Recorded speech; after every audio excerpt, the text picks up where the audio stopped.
মাসব্যাপী জাতীয় সড়ক সুরক্ষা অনুষ্ঠানের সূচনা হল শিলচরে। কাছাড় জেলা প্রশাসন ও জেলা পরিবহন বিভাগের উদ্যোগে সোমবার জাতীয় সড়ক সুরক্ষা অনুষ্ঠানের সূচনা করা হয় শিলচরে। এদিন পরিবহন মন্ত্রী পরিমল শুক্লবৈদ্য শিলচর আবর্ত ভবন থেকে এক বাইক র্যালির মাধ্যমে শহরের বিভিন্ন এলাকা পরিদর্শন করে জনগণের মধ্যে সচেতনতা ছড়ান। এরপর গান্ধী ভবনে অনুষ্ঠানের শুভ সূচনা করেন। শিলচরের গান্ধী ভবনে আয়োজিত এদিনের অনুষ্ঠানে সড়ক দুর্ঘটনার শিকারে প্রাণ হারানো রাজ্যের ৩-২-৯-৬ জনকে শ্রদ্ধাঞ্জলি নিবেদন করার পাশাপাশি প্রদীপ প্রজ্বলনের মাধ্যমে অনুষ্ঠানের সূচনা করেন মন্ত্রী পরিমল শুক্লবৈদ্য।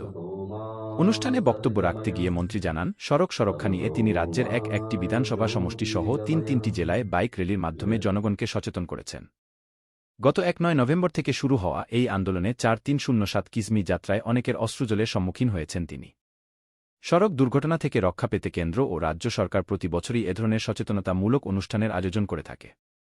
সড়ক দুর্ঘটনা থেকে রক্ষা পেতে বাইক চালকদের হেলমেট পরিধান করা, বাহন চালকদের সিট বেল্ট ব্যবহার করা, নেশাগ্রস্ত অবস্থায় বাহন চালানো থেকে বিরত থাকা ও গতি নিয়ন্ত্রণ করে নিজেকে সুরক্ষিত রাখার পাশাপাশি অন্যকেও সতর্ক থাকার পরামর্শ দিয়েছেন মন্ত্রী পরিমল শুক্লবৈদ্য। তিনি আরও জানান, যতদিন পর্যন্ত জনগণ সচেতন হবে না ততদিন এই সমস্যার সমাধানও হবে না। সমাজ ব্যবস্থার পরিবর্তন আনতে সকলকে ঐক্যবদ্ধ হয়ে এগিয়ে আসার এদিন আহ্বান জানিয়েছেন তিনি। আজকের এই অনুষ্ঠানটা এখানে লেখা আছে যে আমাদের ন্যাশনাল রোড সেফটি মান্থ, আমাদের রাষ্ট্রীয় পথ সুরক্ষা মাস।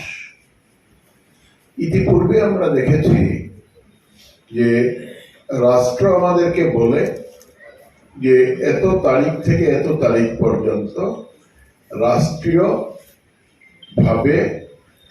পথ সুরক্ষা সপ্তাহ পালন করা হয়, আর এবার এটাকে মাস ব্যাপী নিয়ে যাওয়া হয়েছে। আজ থেকে আরম্ভ হবে, 14 ফেব্রুয়ারি পর্যন্ত এই মাস চলবে। আমার বিভাগ, পুলিশ এবং সব বিভাগ মিলে, সরকার মিলে, জনসাধারণ মিলে, সবাই মিলে আমরা পথ সুরক্ষার জন্য 1 মাস আমরা পরিশ্রম করব। তার রাজ্যিক স্তরে যে আরম্ভণী সভা, এই সভা আজকে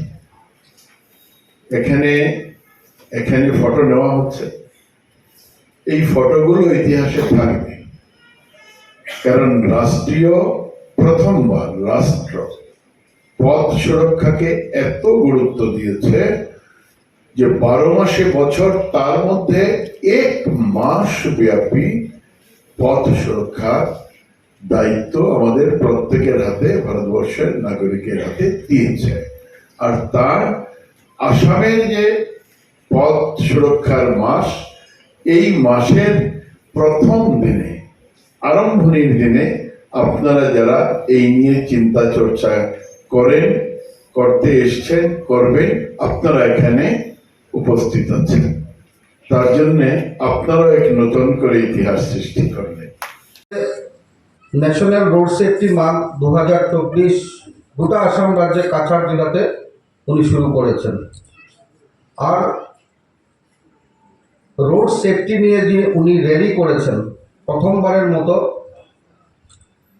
কাছাড়ের ইতিহাসে, শিলচরের ইতিহাসে সেটা হয়েছে। তার জন্য মাননীয় মন্ত্রীকে, এই বিধানসভার প্রত্যেক কজন নাগরিকের পক্ষ থেকে আমি গভীর শ্রদ্ধা প্রথমে নিবেদন করছি। ইতিমধ্যে অনেক কথা হয়েছে, পরিসংখ্যানও আমাদের সম্মুখে এসছে, কিন্তু ওটা অবশ্যই সবাই চায় আমি একবার বলি, তাই আমিও বলছি। গত 8 তারিখ মরিয়ানিতে যখন যাচ্ছিলাম, হঠাৎ করে রাস্তায় দেখেছি যে একটি রেলি হবে, হঠাৎ করে পরিমল শুক্লবৈদ্য মহাশয়ের ছবি। তো স্বাভাবিকভাবে গাড়ি থামাই, গভীর আগ্রহে সবাই অপেক্ষা করছেন যে পরিমল শুক্লবৈদ্য মহাশয় আসবে। তো এই রোড সেফটি নিয়ে উনি যে র্যালি করছেন, এই র্যালি সেদিন সেখানে ছিল। আর আমি লক্ষ্য করেছি যে অত্যন্ত শ্রদ্ধার সহিত মানুষ সেই র্যালিকে স্বাগত জানিয়েছে। আর তখন থেকে আমার একটা গর্ব আলাদাভাবে অনুভব হয়েছে, যেহেতু আমাদের বরাকের বিধায়ক আর মাননীয় পরিমলদা আমাদের বরাকের বিধায়ক না শুধু আমরা যে রাজনৈতিক দল করি, সেই রাজনৈতিক দলের